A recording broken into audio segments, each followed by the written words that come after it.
pagod na ako kasi masakit nga sa mata. Kasi kung ikaw ang gagawa nun, masakit sa mata. Makatutok ka lang sa computer at saka daming pang ASS. Mga music sa audio. Oo, pwede yun, kapatid. Gumamit ka ng ano sa library. Yun ang safe.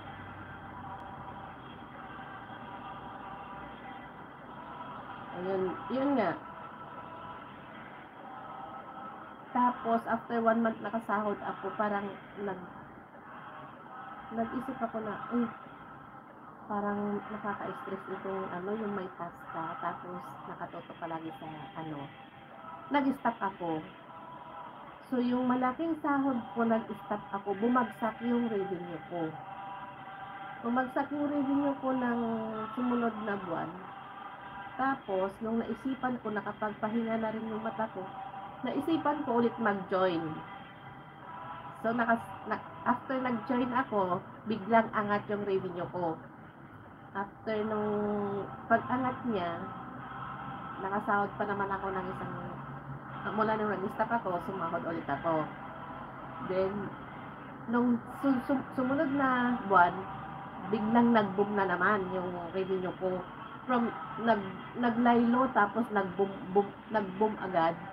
Doon na-detect na gumagawa ako ng hindi maganda. Kaya yun, nung last na sahod ko, siguro na nasa 9,000 plus yun. Yung sa pang third na sahod ko yun. Ay, may hatak. Ang ganda. Caption. Wait lang ha. Ayun yung hindi ko na in-expect yun. Kasi sinulatan ako ni YT na yung sahod mo, ikakaso pa yun, sabi niya. Ikakaso pa yun kung magkano yung natira doon sa mga na-damage mo. Ganun siya eh. Kasi nag-join kasi ako sa diba? O mayroon. Yung mga damage mo, ibabawas namin. Kung magkano ang natira, yun ang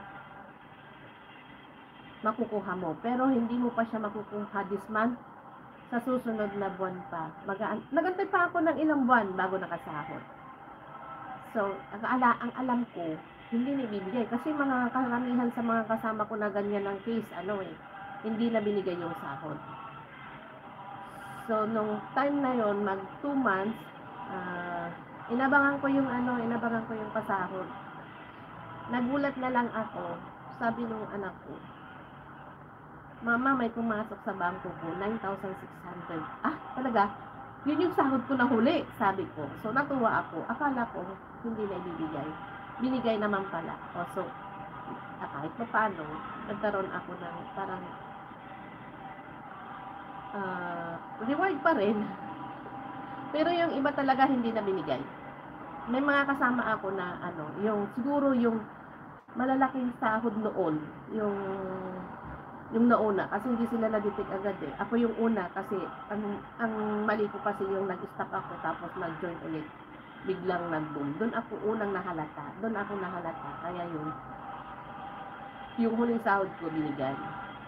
Pero yung malalaking sahod na yung nagtuloy-tuloy, hindi na binigay. At saka hindi ko alam kung pati yung channel nila binalik. Kasi sa akin binalik eh. Binalik siya pero 0-0 na.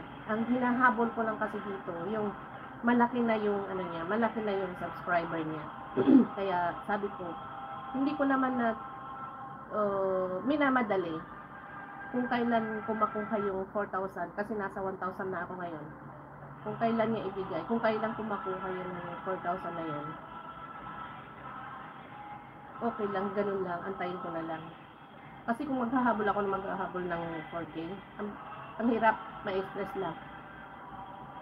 Ma-stress lang yung Kaya since mayroon naman akong YT na